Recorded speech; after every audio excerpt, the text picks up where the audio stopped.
El día de hoy vamos a terminar esto, el punto 5, que Dios gobierna la vida de los hombres, porque de hecho nada más lo empezamos, y darle comienzo ya a la mayordomía indicativa, la de nosotros, pues, ¿sí? La mayordomía, que también algunos teólogos le dicen mayordomía vinculativa, que es la de nosotros como seres humanos, ¿de acuerdo? Entonces, creo de hecho que no, si ustedes lo ven, más o menos se acuerdan lo que vimos la semana pasada, no lo borro precisamente para que lo vean, ya no lo voy a abordar porque ya creo yo que quedó claro, y seguramente los hermanitos que no pudieron estar con nosotros la semana pasada seguramente revisaron en internet lo que se vio. Entonces nos quedamos en el punto 5, Dios gobierna la vida de los hombres. Apenas vamos a empezar y les pido que me acompañen en oración para que escuchemos lo que Dios tiene para todos nosotros, incluido yo.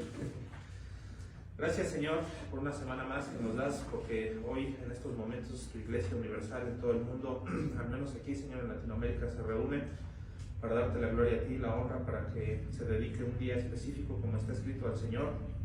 Nosotros nos gozamos de estar todos aquí, juntos, reunidos. Te pedimos que el Espíritu Santo fluya a través de mí, Señor, que no sean mis palabras, sino que sea Cristo el que brille en la predicación, en la exposición de lo que tú tienes, las verdades bíblicas que tú vas a mostrarnos hoy, y darles oído también a mis hermanos, corazón dispuesto para entender lo que tengan que entender, analizar lo que deban analizar, y en su caso lo que haya que poner en práctica, Señor. Que sea ameno, que sea una buena clase, que sea para tu gloria y para tu honra, en el nombre de Cristo Jesús. Amén. Entonces Dios gobierna la vida de los hombres, y vimos el inciso A, su salud, ¿se acuerdan? Y hablamos del ejemplo de Moisés, el primer ejemplo, que es cuando habla Cristo, o el Padre, de hecho es el Padre, la figura del Padre en Éxodo 4, del 6 al 7, que le dice, mete ahora tu mano en tu seno. ¿Se acuerdan que les expliqué? La mete Moisés y cuando la saca, sale leprosa. Cuando la vuelve a meter por indicación de Dios y la vuelve a sacar, nuevamente está sana. Ahí habla de que Dios es el que da y quita la enfermedad a su disposición como Él así lo desea. Y reafirmamos en Éxodo 4:11.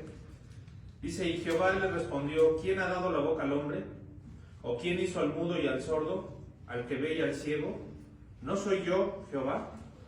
Entonces ahí Dios abiertamente dice, así tal cual, parafraseando lo que acaba de decir el Señor, yo pongo la salud y yo la quito, en resumen. Porque Él está diciendo, ¿quién es el que le da la boca al hombre? O sea, ¿quién nos creó al final, no? Es lo que está diciendo el Señor aquí. Entonces, la voluntad de Dios es que usted esté enfermo en su caso. Si alguien aquí está enfermo, es porque Dios así lo quiso. Y les explicaba yo que independientemente de cuánto te cuides o cuánto te dejes de cuidar, de todas maneras, si la voluntad de Dios es que estés sano o enfermo, va a ser así, te quites o te pongas. Porque no depende de ti. Porque hemos visto, y les explicaba la semana pasada, hay gente que se cuida bastante, que hace muchísimo ejercicio y de todas maneras le da un paro cardíaco. ¿Cuántos grandes deportistas no hemos visto que de repente se mueren? Y uno diría, bueno, pero es atleta olímpico, ¿no? Incluso atletas olímpicos, y dices, bueno, ¿por qué? O por ahí los boxeadores, ¿no? Que finalmente es un deporte, tal vez ahí sí por los golpes, pero al final es un deporte, ¿no? Y a algunos les dan trombosis, ¿no? A algunos les dan esclerosis. Los jugadores de fútbol americano no todos quedan muy bien. Algunos que practican atletismo se acaban, pasa su época, su temporada, ya no vuelven a hacer ejercicio y de todas maneras se acaban. Y hay borrachos en la calle tirados que viven más, dicen los mexicanos se conservan alcohol, y vive más que el que se supone que estaba haciendo deporte, ¿no? O el que fuma 2, 3 cajetillas al día, y luego vive más que el que terminan atropellando, ¿no? El que se cuidó toda la vida, iba caminando, ni se dio cuenta, ya nomás sintió el golpe y ya se lo llevó el Señor. ¿Y se cuidó? Entonces no depende de ti, depende de Dios. Y eso es lo interesante de esto, porque estábamos viendo todavía la parte del dominus de Dios, que Él es el dueño de la casa, Él es el dueño de toda su creación. Nosotros somos únicamente mayordomos y eso incluye nuestra salud. ¿Sale? Ahora, una vez dicho lo anterior, Dios pone deseos en el corazón de los hombres.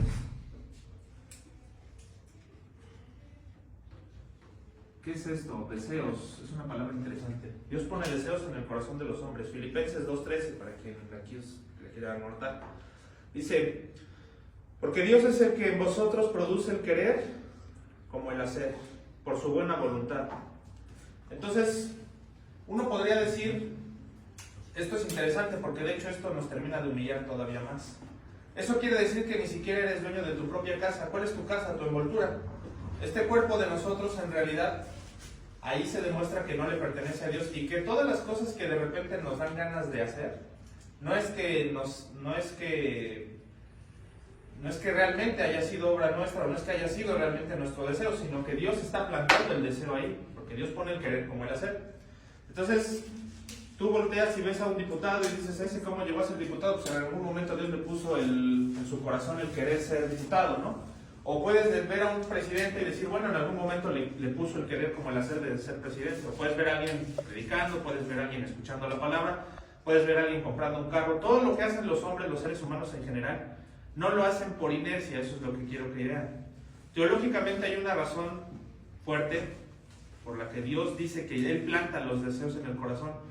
Pero ojo, explicamos la semana pasada de que erróneamente se piensa que hay libre albedrío, y ya sabemos que no hay libre albedrío. También esto basa el hecho de que Dios pone las cosas, el querer como el hacer. Sin embargo, Dios no es impositivo. ¿Qué quiere decir esto? De alguna manera, de todas formas, tú tienes una cierta responsabilidad por tus hechos. Porque una cosa, y aquí está lo interesante de la palabra, Dios puede poner ¿qué? Deseos, pero no te pone una pistola para que hagas las cosas bien o mal. Esa es la libertad en Cristo. ¿Se acuerdan que lo explicamos la semana pasada? Sí se entiende esa responsabilidad. O sea, por un lado Dios te puede poner en el corazón el querer. Y en el caso de los creyentes, nos pone el hacer las buenas obras. No es que nosotros seamos buenos, porque de hecho no es por obras para que nadie se gloríe, como dice la palabra, porque dice también ahí, porque de hecho, como dice, no es por obras para que nadie se gloríe, pero es un don de Dios, pero como dice, vamos allá, de hecho, está en Efesios, antes de la armadura. Sí, vale la pena mencionarlo. Efesios 6. Sí, no lo quiero parafrasear, mejor lo decimos como es, ¿no? Dice, desde el... ¿qué les gusta? La armadura, un poquito...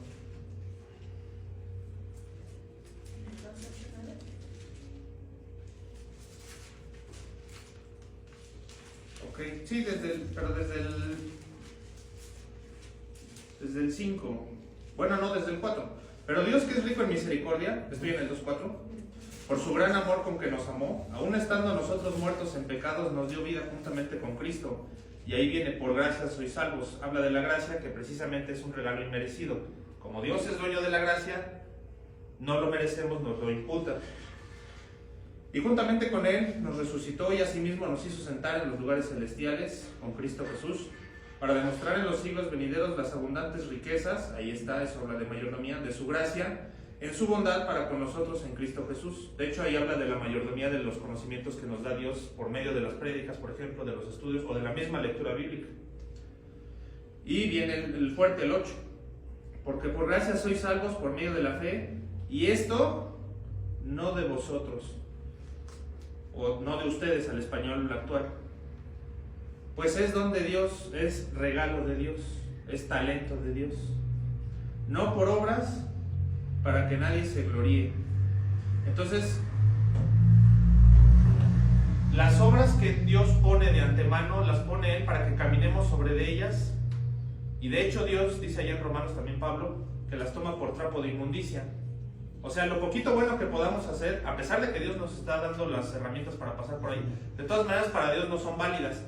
Eso, ¿por qué es importante? Porque eso invalida cualquier buen deseo que puedas tener hacia con Dios, o puede evitar el orgullo de decir es que yo serví por mis fuerzas en base a lo que yo conozco, o con base a lo que yo conozco o que se me ha mostrado, cuando en realidad Dios puso todo para que llegaras a ese punto y ejecutaras esa buena obra, empezando por el deseo. Dios te puso el deseo en tu corazón de que pasaras por esa buena obra y te dio las herramientas para que lo hicieras en su momento. Y aún así, Dios lo considera como trapo de inmundicia, porque Dios es tan santo eternamente, y ya hemos explicado desde la teología propia, Dios es tan santo eternamente, que aún lo poco bueno que podamos hacer está reprobado delante de Él, porque Él es perfecto. y como nosotros no somos perfectos, apestamos a pecado independientemente de lo que hagamos o dejemos de hacer, porque es nuestra naturaleza. No pasan 10 minutos de que acabas de pedirle perdón a Dios en oración cuando ya estás cometiendo un pecado. Tal vez 20, media hora los más fuertes, ¿no? Ya se te atravesó ahí un canijo en la calle y ¿qué dices? No lo dices, pero ya lo pensaste. Entonces, para fines prácticos ya atentó contra la santidad de Dios. Reprobado. Entonces, les explicaba precisamente la semana pasada que uno como ser humano tiene que hacer las paces con el hecho de que es pecador, de que es malo, de que es malvado, de que nuestra naturaleza es mala.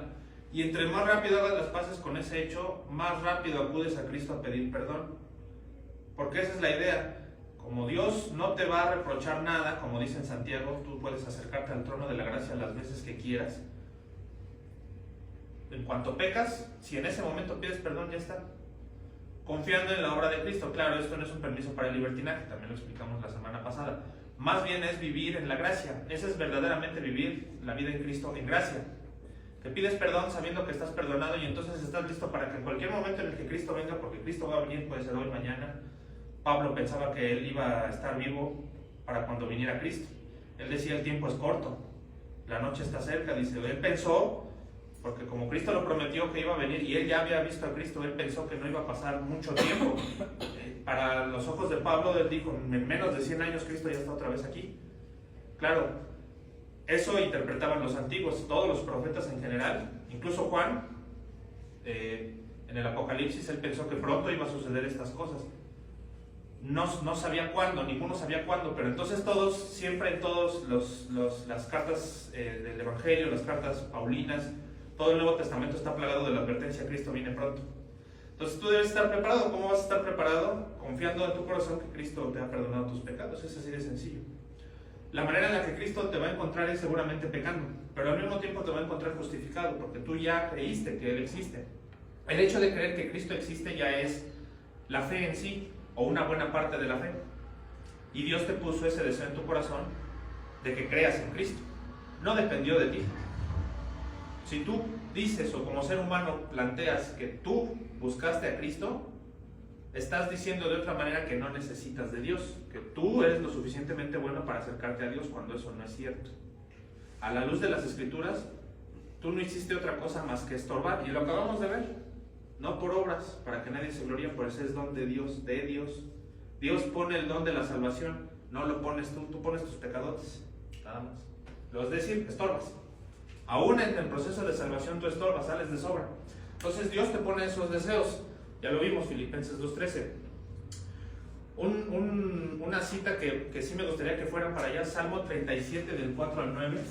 Salmo 37 del 4 al 9. Porque habla precisamente de esto, pero ahí se ilustra mejor bíblicamente lo que les acabo de comentar en general.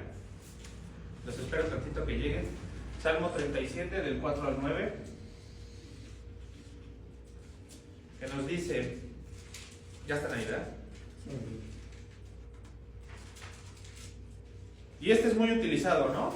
Por los pentecostales, malinterpretado, porque dicen que lo que le pidas a Dios, casi te lo va a dar, ¿no?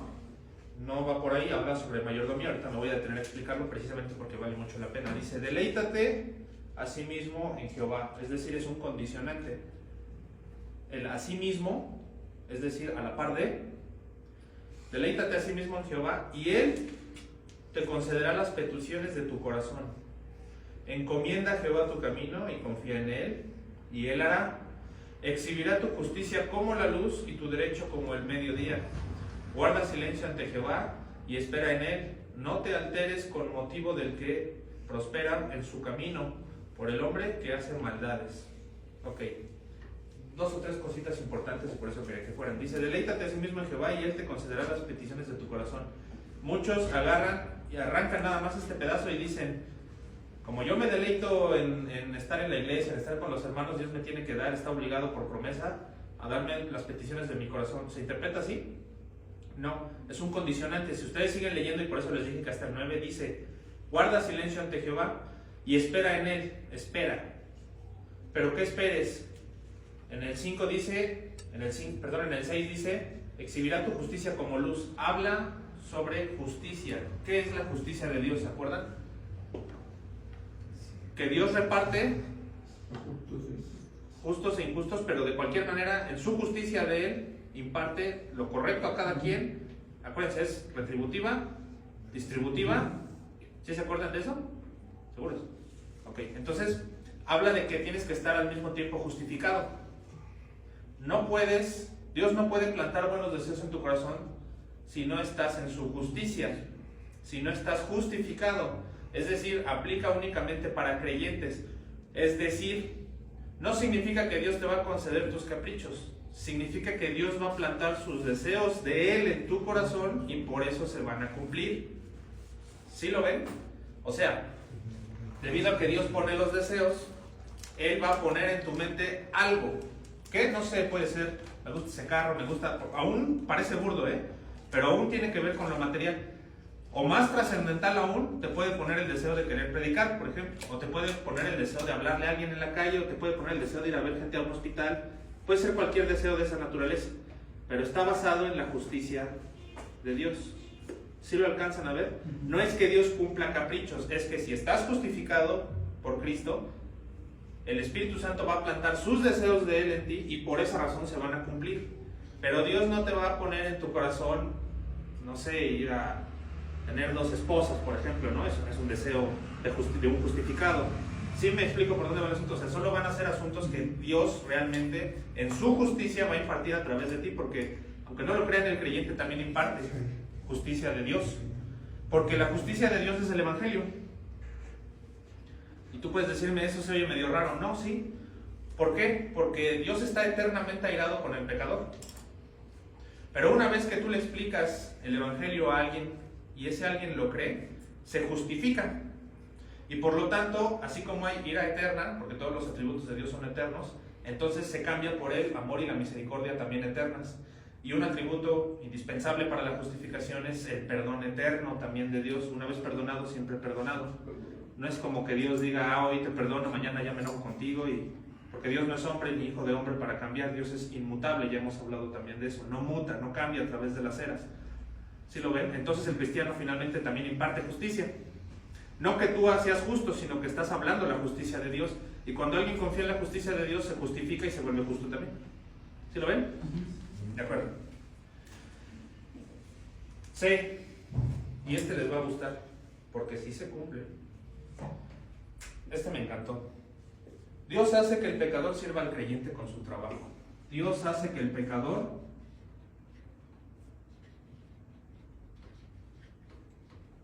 voy a poner el pie, sirva al creyente con su trabajo. Dios hace que el pecador sirva al creyente con su trabajo. Parece increíble, ¿no? En el mundo tenemos un dicho, nadie sabe para quién trabaja, ¿no? Y se cumple. Es bíblico, está interesante. ¿No me creen? Eclesiastés 2:21. Que guste. Eclesiastés 2:21. Si no, yo se los leo. Dice: que el hombre trabaje con sabiduría y conciencia y con rectitud, y que haya de dar su hacienda a hombre que nunca trabajó en ella, también esto es vanidad y mal grande. ¿Lo habían leído alguna vez? A mí me encanta Eclesiastés, lo he leído más de una ocasión, lo tengo muy bien estudiado, es un libro que a mí me encanta, igual que Proverbios. Si ustedes se avientan un proverbio diario, tiene 31 capítulos, Proverbios, y se avientan uno diario, en un mes leen Proverbios y agarran sabiduría chida y recíclenlo. Yo lo que hago a veces es reciclarlo, independientemente del libro que estén leyendo, pueden reciclar un proverbio diario y es buenísimo, Y Proverbios está muy ligado al Eclesiastés, que es prácticamente, lo hemos explicado, es sabiduría en ejecución, la sabiduría de Dios ya a grano, o sea, esto es lo que se ocupa y esto es el resumen de la ley, yo diría de alguna manera, de lo que debes hacer, porque Salomón vivió de todo, tú lo sabes, ¿no? Él es un hombre que sí pudo decir en este mundo, yo lo conocí todo, tuvo mujeres, tuvo oro, tuvo plata, tuvo músicos, tuvo palacios, tuvo ejércitos, y lo más importante, tuvo toda la sabiduría que Dios pudo haber puesto en un hombre en ese momento, y para que la tuviera en mente, ¿sí? Entonces, cuando Salomón habla, y por eso son libros inspirados por el Espíritu Santo, Salomón habla con base sí en lo que ha vivido, pero sobre todo extrapolándolo al conocimiento que Dios le dio, que eso es lo importante. ¿Sí lo ven? O sea, sí, ok, Dios le permitió vivirlo, porque incluso Salomón estuvo en un tiempo en el asunto de la demonolatría por sus mujeres, ustedes lo saben, es bíblico, ahí está el relato bíblico en donde sus mujeres lo llevaron a adorar dioses paganos. ¿Eso qué quiere decir? Que incluso eso también lo experimentó. Y llegó a las mismas conclusiones. El Eclesiastés lo escribió ya siendo un hombre grande y habiendo pasado incluso por la demonolatría, y dice, al fin de todo discurso oído es este, que ames a Cristo, que temas a Dios. Así, el resumen.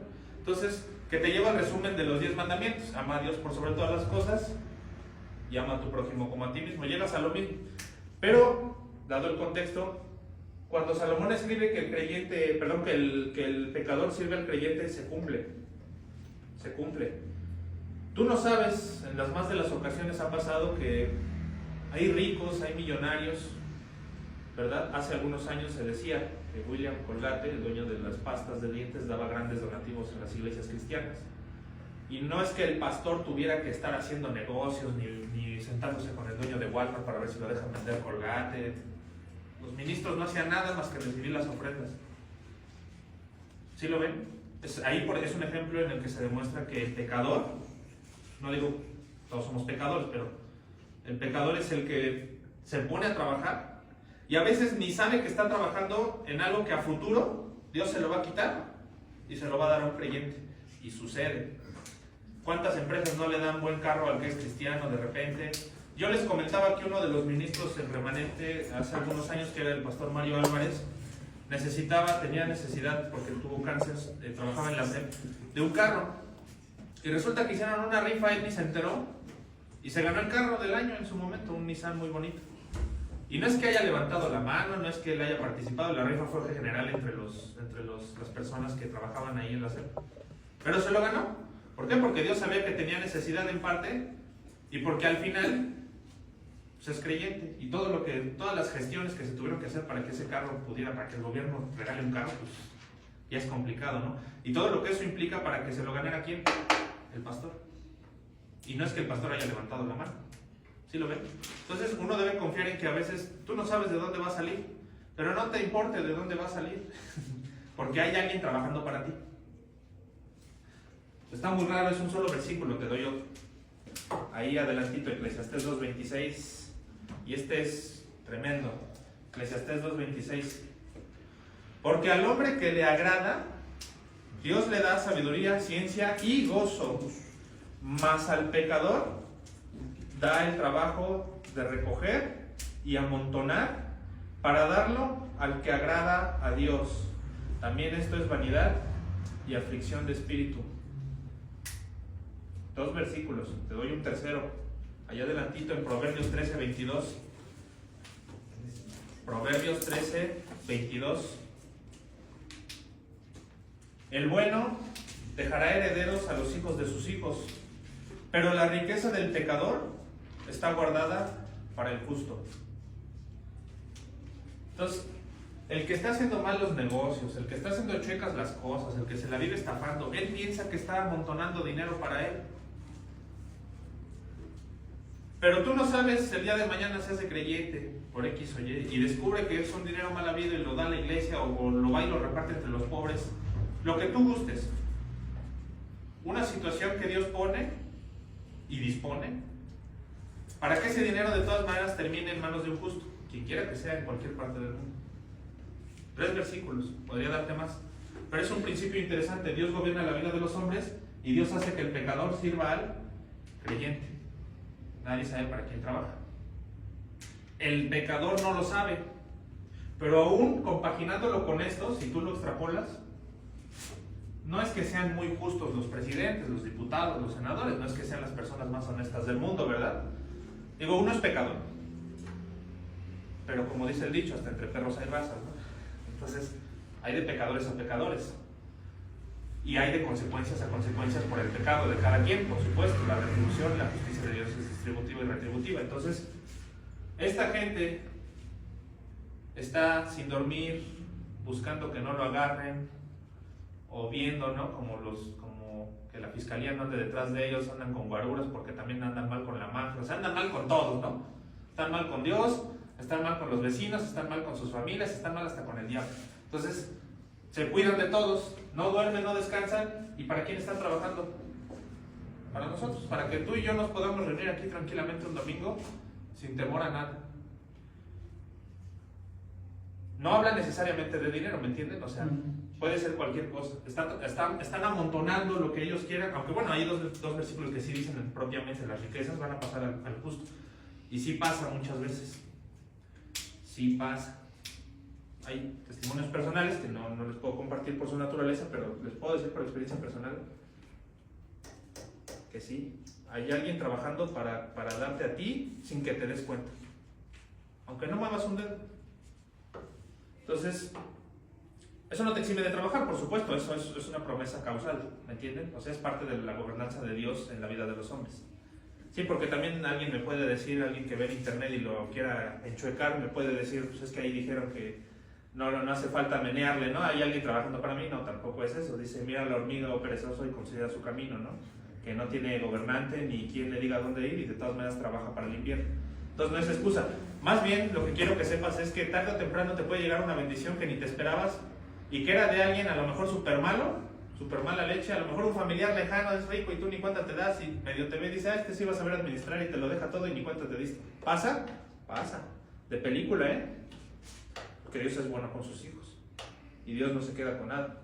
Entonces, hasta ahí terminamos en todos estos 5 puntos. El dominio de Dios en general. Ya vimos que gobierna todo el universo, que es dueño de todas las cosas. Creo que ya ha quedado bastante claro que aún nuestra propia vida y nuestros deseos le pertenecen. Entonces, ahora lo que resta es entender nuestra responsabilidad personal en la mayordomía, que sí la tenemos. Voy a borrar ahí para comenzar ahora con los puntos de la mayordomía hacia la que se conoce también como vinculativa, es decir, la que sí nos vincula a nosotros, legalmente nos corresponde y es nuestra responsabilidad de alguna manera. ¿Sale? Y no nos vamos a salir de un solo versículo, de hecho. Mateo 25 del 14 al 30.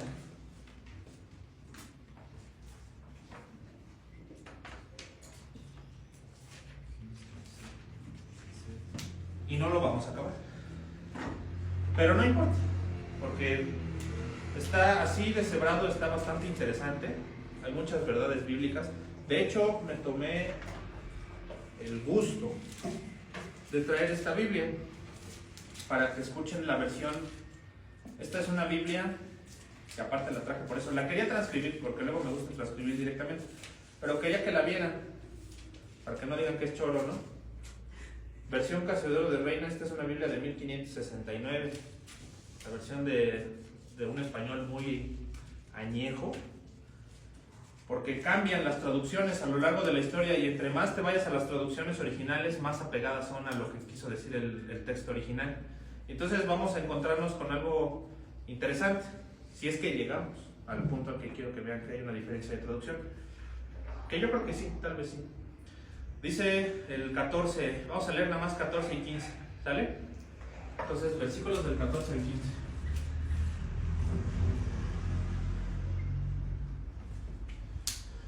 Porque el reino de los cielos es como un hombre que yéndose lejos llamó a sus siervos y les entregó sus bienes. A uno dio 5 talentos, y a otro 2, y a otro 1. A cada uno conforme a su capacidad, y luego se fue lejos. 2 versículos, y ya con eso vamos ahorita van a ver. Primero, inciso A, Dios revela su reino. ¿Ya lo leyeron? Ahí al mero principio dice, es semejante al reino. El reino de los cielos es semejante a... ¿Qué quiere decir esto? Unos días antes, si tú lees en Lucas 19, 11, días antes de este pasaje, Cristo en Jericó expuso algo que fue lo que se conoce como la parábola de las 10 minas. Y la gente cree que es lo mismo, solo que dicho de otra manera, y no, son parábolas diferentes en tiempos diferentes. Sucedió antes lo de Lucas 19, 11, y eso fue aparte de Jericó. Entonces, esa parábola, la de Lucas 19, 11, y vale la pena mencionarlo para que no piensen que es lo mismo, no es lo mismo, tenía un sentido de ilustrar que los dones iguales, usados de manera desigual, producen resultados desiguales. Ok, lo explico. Más bien, lo vuelvo a leer. La parábola que habla Cristo en Lucas 19:11 tiene un sentido de ilustrar que dones iguales, es decir, que a todos nos repartieran lo mismo, usados de manera desigual, que cada quien hiciera lo que quisiera con ellos, producen resultados desiguales también. Y el caso contrario es esta parábola, que es la que vamos a estudiar. Dones desiguales, a cada quien Dios le dio diferente, es el caso contrario. Repartidos diferentes, pero usados fielmente, producen el mismo resultado, lo contrario. Independientemente de cuánto te reparta Dios, vamos a llegar todos los cristianos al mismo resultado. ¿Sí lo ven? Eso es lo que quiero que entiendan. Parece un juego de palabras, lo repito. Dones desiguales, o sea, Dios te reparte como Él quiere, pero usados fielmente producen el mismo resultado. ¿Sale?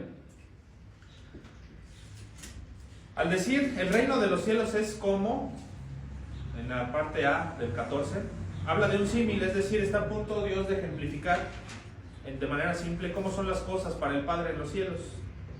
El pastor John MacArthur llama a esta parábola la tragedia de la oportunidad desperdiciada. Si ustedes ven su Biblia de estudio, que creo que en esto tiene una, así le llaman, y hay varios exégetas que así le llaman, la tragedia de la oportunidad desperdiciada. Porque habla de estas personas que cada quien hizo lo que pudo hacer con su don. Seguramente ya lo has leído completo, pero ahorita nos vamos a pedacitos.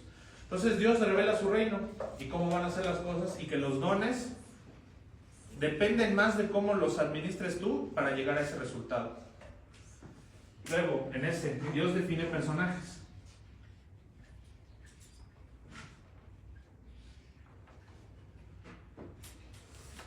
¿Qué personajes? El hombre que se va lejos, ¿quién es? Pues Dios. Es el dueño de la hacienda, es el que va a repartir sus bienes, ¿sí lo ven?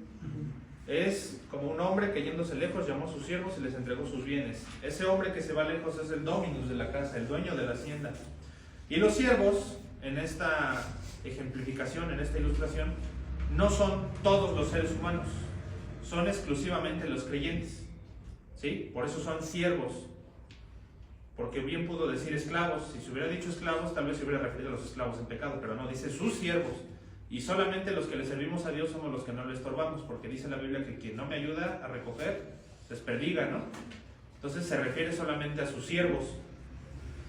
Creyentes que están a cargo de los bienes de su Señor. Al hacerte cristiano, prediques o no prediques, estudies, no estudies, veas prédicas o lo que quieras, al hacerte cristiano automáticamente entiendes que los bienes de Dios se te prestan a ti. Tus casas, tus carros, tu esposa, lo que dices, lo que no dices, lo que ves, lo que no ves, la televisión por cable, tu celular, las bancas, todo. Ya como cristiano sabes que no eres el dueño, que le pertenece a Dios, y cambia tu visión de cómo son las cosas. Entonces, en esta parábola Dios se está dirigiendo a los creyentes, ¿sí? No a todos los seres humanos. Y inciso C, de esos del 14 al 15. Dios reparte sus bienes. ¿Tú dirías que Dios te ha dado algo bueno en esta vida? Sí. ¿Y es tuyo? ¿No? Son sus bienes de Él. De entrada tú ni pediste nacer. Y ahí está el mejor ejemplo de que no te perteneces a ti mismo. Así.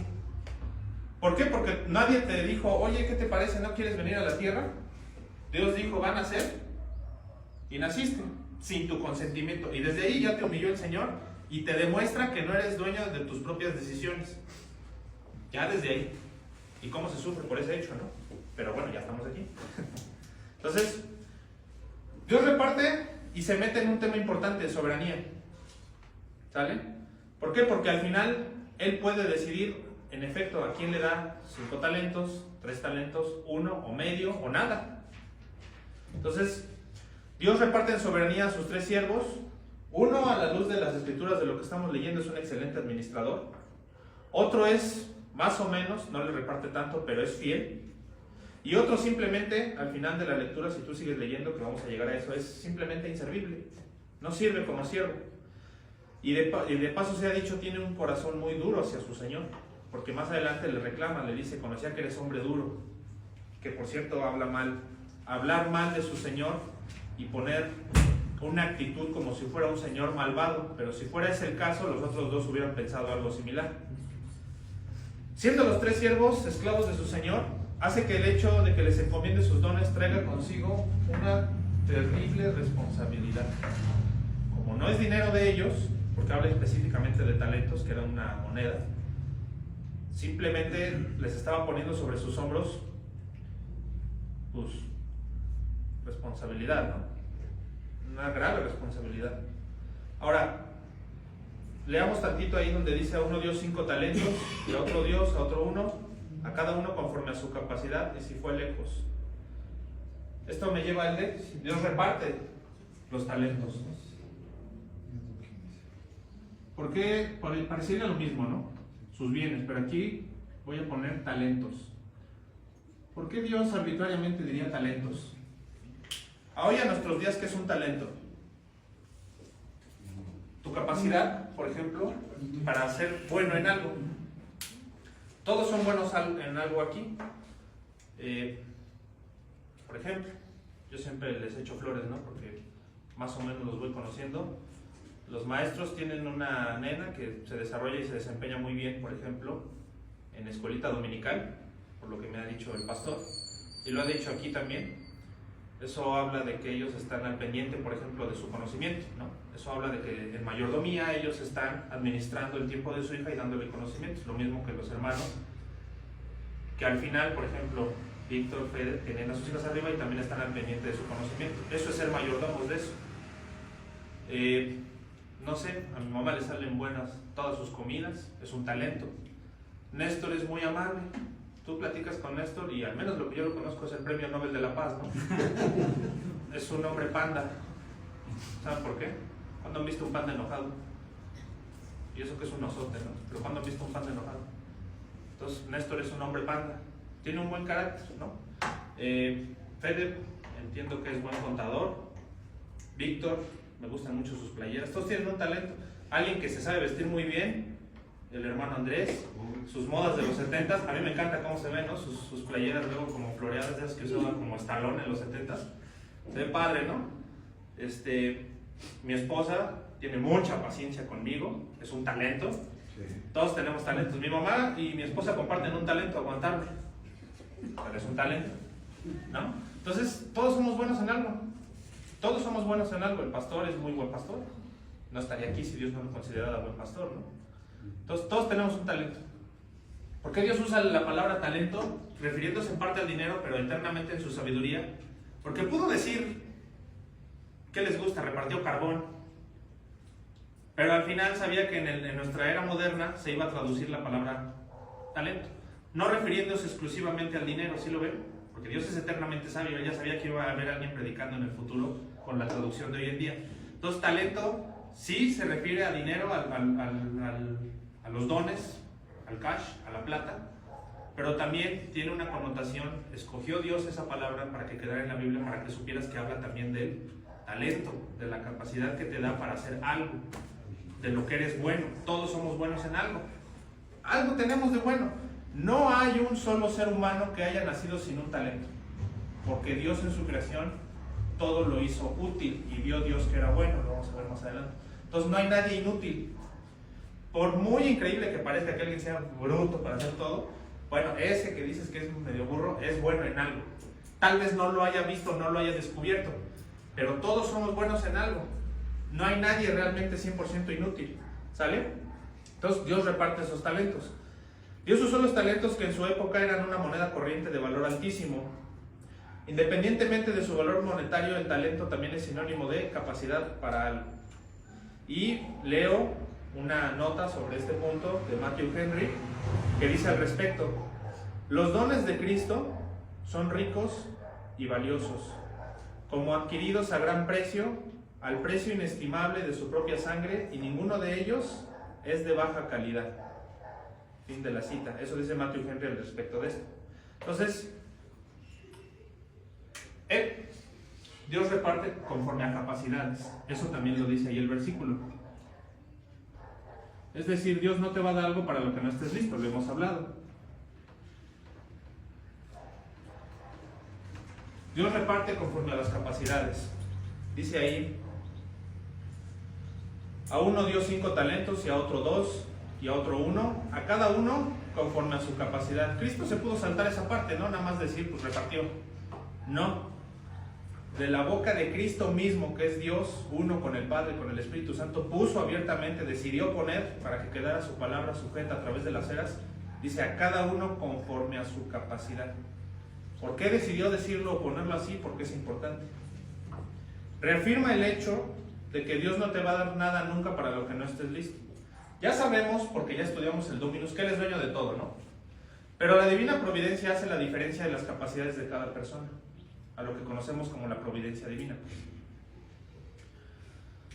Confiere dones de acuerdo a esas capacidades, pero todavía las capacidades mismas, ¿quién las da? Pues Dios, ya lo estudiamos. Entonces, teológicamente cada ser humano tiene al menos un don, lo que les explicaba, un talento para algo, porque Dios no creó nada inútil ni malo en su creación, de acuerdo a Génesis. No lo lean, pero se acuerdan ustedes en Génesis 1:25 que dice al final de su creación, y vio Dios que era ¿qué? Bueno. No dice, y vio Dios que había algo inútil.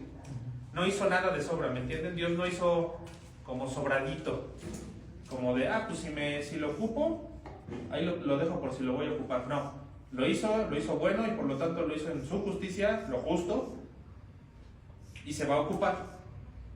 Y eso, si pasa en la naturaleza, cuanto más en los seres humanos, ¿me entiendes? Donde sí hay que ver esto es en Efesios 4, del 11 al 16, ahí se acompañan. Efesios 4, del 11 al 16. Dice, y Él mismo, ¿quién? Cristo, constituyó a unos apóstoles, a otros profetas, a otros evangelistas, a otros pastores y maestros, a fin de perfeccionar a los santos para la obra del ministerio, para la edificación del cuerpo de Cristo,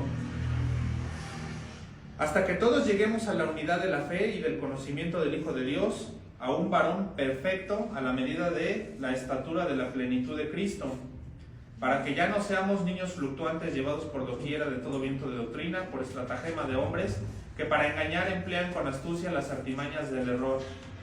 Hasta ahí. Bueno, me va a saltar 16. De quien todo el cuerpo bien concertado y unido entre sí por todas las coyunturas que se ayudan mutuamente, según la actividad propia de cada miembro, recibe su crecimiento para ir edificándose en amor.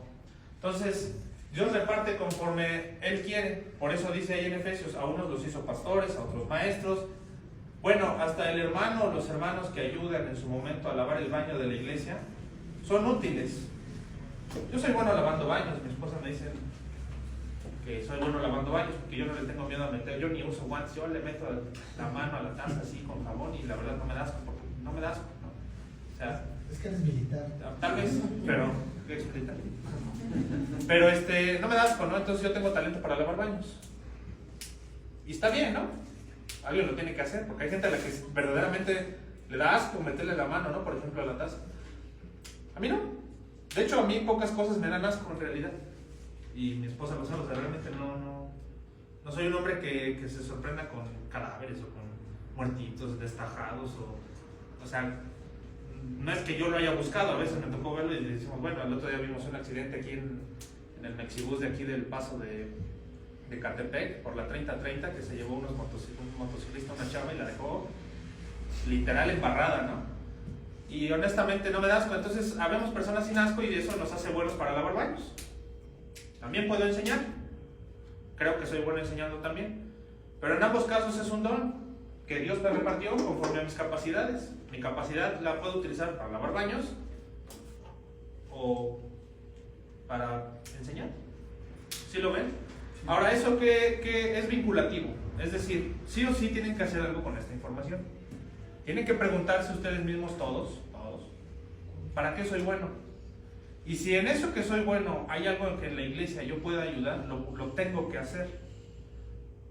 ¿Sí? Eso se los puedo ir adelantando. Lo que habla esta parábola precisamente refiriéndose a los creyentes es porque si tienes algo en lo que puedas ayudar, ayuda, porque al final es, como lo acabamos de leer ahí en Efesios, para el conocimiento de los santos, para el crecimiento de la gente. Dios no te dio un talento o un don para que lo escondas en tierra, como este siervo que vamos a analizar. Es lo peor que puedes hacer. Entonces, Dios ya te repartió algo. Eso es lo que quiero que entiendas. Si no sabes qué es, búscalo. ¿Cómo lo vas a encontrar? Sirviendo en la iglesia de diferente forma. A lo mejor eres muy bueno orando en voz alta y no te has dado cuenta. Necesitas tal vez, o puedes llegar a ser el que lleve la coordinación de las oraciones en la iglesia. O a lo mejor eres bueno desvelándote. Bueno, pues en lugar de desvelarte viendo películas, desvélate orando, ¿no? Por los hermanos, pídeles una lista, oye, ¿qué te hace falta? ¿En qué te puedo ayudar? A lo mejor eres bueno consolando, pues acércate al hermano que está en tribulación, acércate y dile una palabra de aliento. ¿Sí me explico? A lo mejor eres un buen médico, eres un buen abogado. El cuerpo de Cristo está conformado por tanta gente que incluso tiene grados profesionales que sirven de algo. Todos servimos para algo, incluso para lavar baños. ¿Sale? Vámonos al 16 y al 17, de ahí de Mateo. Y yo creo que hasta ahí nos vamos a quedar, analizando estos dos. Y el que había recibido 5 talentos fue y negoció con ellos y ganó otros 5 talentos. Asimismo, el que había recibido 2 ganó también otros 2. Eso, primer punto. Dios pone más responsabilidad en algunas personas. Dios pone más responsabilidad en algunas personas. Por desgracia para mí, el hecho de estar enseñando me cuelga la medalla de tiro al blanco para el diablo. Quien quiera que se pare a enseñar lo más mínimo, aunque sea en la calle, quien quiera que se pare a enseñar teología, por muy poco que sea, abiertamente está diciéndole al enemigo: soy tu enemigo. Entonces, quien quiera que se pare a predicar de la manera en la que sea, es trabar combate con el enemigo. Que se los digo yo. Que si no me pasa algo en la semana, me pasa otra cosa, y si no es espiritual, es físico, y si no es físico, es de dinero, si no es una cosa, es otra. ¿Por qué? Porque al diablo no le conviene tener hombres hablando teología. Porque la gente está muy a gusto hoy, cruda en la mañana, a gusto de que no hay una responsabilidad personal de hacer las cosas bien, y lo que menos les importa es venir a la iglesia a adorar a Dios. Pero cuando tú convences a una persona de que lo mejor que le puede pasar en la vida es ponerse a cuentas con el Señor y quitarse de encima el problema principal de su vida, que es que va a ir al infierno, una vez que haga las paces con Dios, ya cualquier otro problema es menor, porque tu problema principal ya está resuelto, tu lugar en la eternidad ya está. Ya lo que pasa en los siguientes 100 años que puedes vivir es poca cosa, ¿sabes? Le estás dando la paz de Cristo. Obviamente eso no le conviene al enemigo, porque al enemigo le conviene tener a la gente estresada, a la gente pensando en suicidarse, a la gente pensando en qué voy a comer, a la gente pensando en cómo es que a él le va bien y le va mal, sembrando envidias, sembrando guerras. Entonces, los que somos embajadores de Cristo, todos aquí, no estoy hablando solo de los que enseñan, todos aquí somos embajadores de Cristo. Así le hables poquito a una persona, trabas combate con el enemigo. ¿Cuánto más estar tal vez atrás del púlpito? Que es prueba tras prueba tras prueba. Porque como ya lo sabes, Dios te va a probar en base a lo que ya sabes, ¿no? Obviamente, y por eso es, Dios pone más responsabilidades en algunas personas. Dios no te va a poner las mismas pruebas que me pone a mí. Tampoco Dios me va a poner a mí las mismas pruebas que le pone a la hermana, o a las que le puede poner a Néstor, o a las que le puede poner al pastor. Porque no tenemos el crecimiento espiritual todos igual. Cada quien tiene su crecimiento espiritual, y cada quien, conforme al punto que vimos anterior, cada quien tiene sus capacidades personales. ¿Vale? Entonces, no todos somos iguales ni buenos para las mismas cosas, pero en la guerra espiritual Dios no tiene mochos ni mutilados sin talento. No hay un solo hijo de Dios que no sea útil. El que Dios le haya repartido un talento, como lo leímos aquí, a una persona, pues no quiere decir que Dios lo considere sin talento para el servicio. De hecho, obviamente el que le dio 5 talentos pues tiene más con qué hacer más, ¿no? Pero el que le dio uno es como si a un músico le das un violín con una cuerda, pues va a tocar la misma nota tal vez, ¿no? Todo el día. Pero si Dios lo quiere tocando esa misma nota, no tiene por qué ese violinista al que Dios le dio un violín con una cuerda sentirse, achicopalarse o sentirse menos porque Dios nada más le dio eso cuando a un hombre le encargó toda una orquesta. Obviamente se va a escuchar mejor al que le puso la orquesta. Pero si Dios te dio un violín con una cuerda, pues tócalo. No lo tires, porque si Dios quiere escuchar esa nota nada más todo el día, pues dale el gusto a Dios como hijo. Recuérdense que a nuestro Dios le gusta sentirse padre, de estar tocando esa nota, porque es lo que te dio Él, ¿no? En todo caso, ni modo que le reclames. Dios dice que a unos hizo ollas para honra, otros para deshonra. Entonces, si Dios te repartió los dones para tener ese violín de una cuerda, pues úsalo. Aunque sea monótono, aunque sea cansado, aunque sea gravoso, porque al final, y lo vamos a ver, también puede ser que Dios diga, como tocaste esa sola nota bien, ya te puedo dar más. Porque al final de esta parábola Dios dice, a este siervo inútil que le dio un talento y no lo usó, se lo quita y se lo da al que ya tenía 10.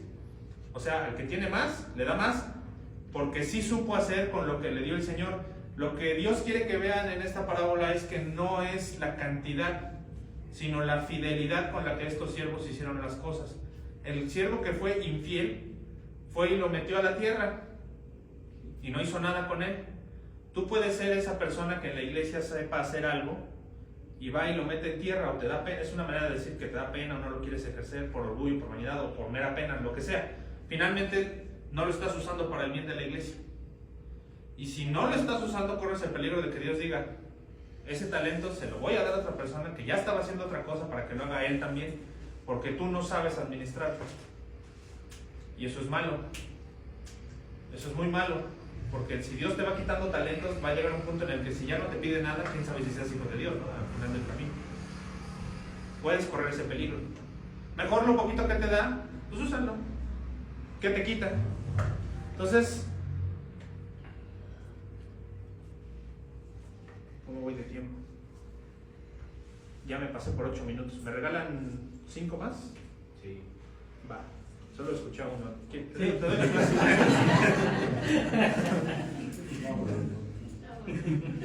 No se me duerman. ¿Voy rápido o hay alguna duda? ¿Algo que me salté? Ambos pusieron manos a la obra. Los dos primeros.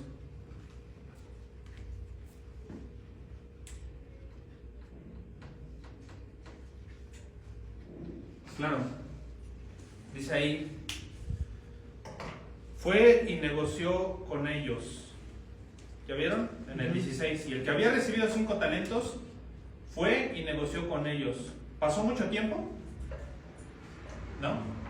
Casi de inmediato. Yo creo que no terminaba de irse bien el señor de la casa, el Dominus, cuando él ya estaba viendo qué onda, cómo lo hago más, ¿no? Y ganó otros 5 talentos. Asimismo, el que había recibido 2 ganó también otros 2. Y aquí ese fue y negoció con ellos. Me gustaría leérselos. Eso es lo que quería, si llegamos. En esta versión 25:14. De hecho, si gustan se los leo en general para que vean cómo lo tradujeron originalmente en el 1500. Porque el reino de los cielos es como un hombre que, partiéndose lejos, llamó a sus siervos y les entregó sus bienes. Y a este dio 5 talentos, y al otro 2, y al otro 1, a cada uno conforme a su facultad. Y luego partió lejos. Y el que había recibido 5 talentos se fue y granjeó con ellos, e hizo otros 5 talentos. Asimismo, el que había recibido 2 ganó también él, al granjearlos, 2 talentos. Aquí utiliza el término granjear.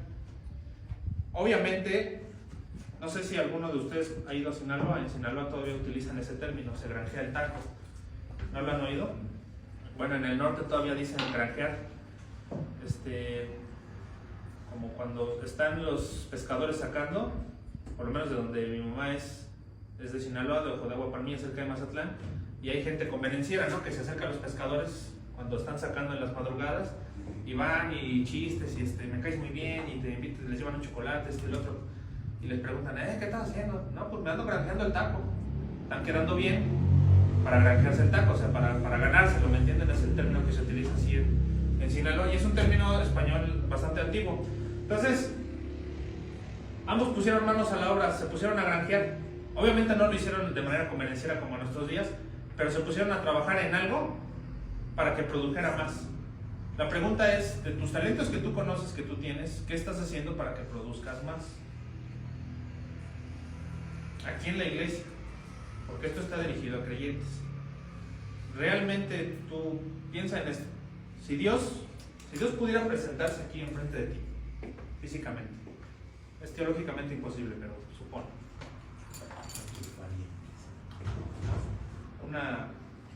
Que pudiera estar aquí enfrente de ti y te dijera así abiertamente, que ya regresara el Señor y te dijera, ¿qué hiciste? Así una pregunta hoy, ¿qué hiciste hoy por la iglesia? Por la iglesia, por mi iglesia, que ni siquiera es de nadie, es de Cristo. Exactamente, ¿qué le contestarías al Señor? O que te dijera, ¿cuánto tiempo llevas en la iglesia? Ok, tanto. ¿Y qué has hecho en firme? No por los pastores, no por los maestros, ya ni por los hermanos. ¿Qué hiciste abiertamente por mí? No es algo que me tengas que contestar, simplemente es algo que debes razonar todos los días.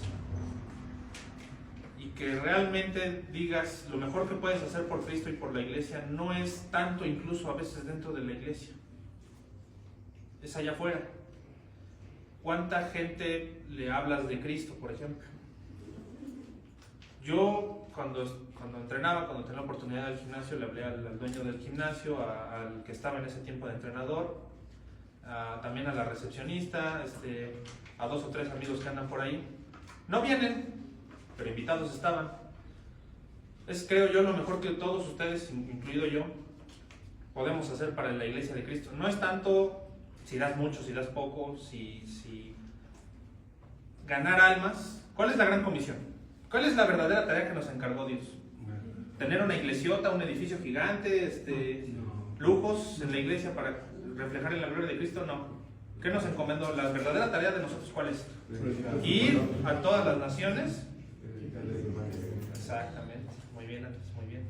Entonces, si baja Cristo ahorita y te aborda esta semana, ¿cuántos le hablaste que le vas a contestar? ¿Verdad? Porque todo lo que Dios ya te dio, porque no estás aquí estudiando ni aprendiendo teología nada más porque, ok, sí, porque Dios lo quería que lo supieras. Pero es como yo les decía la semana pasada, mi mayordomía personal, Abraham Núñez, mi trabajo ahorita es ayudarle al pastor con clases, porque mi preparación así me lo ha permitido, que viene de quién, de Dios. Y hay cosas que yo no quería hacer. En un principio, por ejemplo, yo no quería entrar al seminario. Gracias a Dios que en su momento el pastor Enrique a veces es duro. Qué bueno que es duro. Y más de una vez me forzó a hacer cosas que al principio no quería. Qué bueno, se agradece. Porque eso me ayudó a formar. Otras cosas, mi papá, ¿no? La licenciatura y la maestría en teología. Entonces, ahora ya puedo ayudar a mis hermanos, a veces con dudas, a veces con una clase. Pero ahora ustedes tienen otra responsabilidad. Ya lo aprendieron, lo que hemos estado aquí aprendiendo. Dios no quiere que tengas una cabezota como meramente, nada más para ti. Sería egoísta, así como se los dije la semana pasada en mi caso, que en mayordomía yo no diera una clase sobre algo que yo sé. También sería egoísta que ustedes lo que ya saben sobre Cristo no compartan la salvación. Porque ustedes ya son salvos. Yo ya soy salvo. O bueno, yo creo que todos son salvos, ¿no? Yo sí les puedo decir, ¿me preguntas ser salvo? Sí, claro, por supuesto, no lo dudo. Yo creo que tú también sabes, te sientes y te sabes salvo. La cosa es, no seas egoísta, porque el que va caminando allá afuera, tú no sabes si es salvo. Y para ti, tú sabes que el infierno es un lugar horrible de tinieblas, de tormentos, eterno. ¿Qué es lo eterno? Ya el hecho de pensar en la eternidad, un día a veces es muy pesado, una semana se te puede hacer pesada, 4 semanas que juntan un mes, que estuvieras en una cárcel, 4 paredes y ni una ventana, tal vez ya se te haría más pesado. Pero un mes, ese mes así encerrado lo multiplicas por 12 y no estás esperando a que acabe el año, ¿no? Estás esperando a que acabe 10 años, ya pasaron 10 años, te faltan otros 10 y de esos 20, otros 20, ya son 40 y de esos 40 te faltan 400 y cuando cumplas 400 años ya van a ser 1000 y cuando cumplas 1000 van a ser 50,000 y de 50,000 10,000 millones de años y no se acaba. Es difícil pensar en lo eterno, la gente no se sienta a pensar en lo terrible que es el infierno porque no entiende el concepto de eternidad, porque aquí somos finitos, aquí sale el sol, se va el sol y tenemos la conciencia cauterizada en el hecho de lo infinito y la gente no ve la gravedad de decir, Se acaba este infinito, empieza otro porque es infinito, y entonces son miles de millones, de trillones, de billones de años que van a pasar y no vas a salir del tormento eterno. La gente no lo entiende porque le es difícil de entrada el concepto de eternidad. Al ser humano le cuesta trabajo quitarle límites a algo porque nosotros sí estamos limitados. Pero tú y yo andamos muy a gusto porque confiamos en Cristo, y esa eternidad es ya sin sufrimiento, en gloria, con calles de oro, mar de cristal, tu casa, tu mansión en el cielo, compartiendo la gloria de Cristo, grandes banquetes todo el día. Pues, ¿qué problema se te puede hacer grande aquí, no? Pero el que no, tu tío, tu primo, tu mamá, ¿sí lo ven? Entonces, nos quedamos con eso. Sean buenos mayordomos, hermanos. Pues los invito a que si tienen la oportunidad inviten a alguien a la iglesia, aunque ni vengan, pero ya no quedan ustedes. Sean buenos mayordomos, ¿sale? Solo es un recordatorio.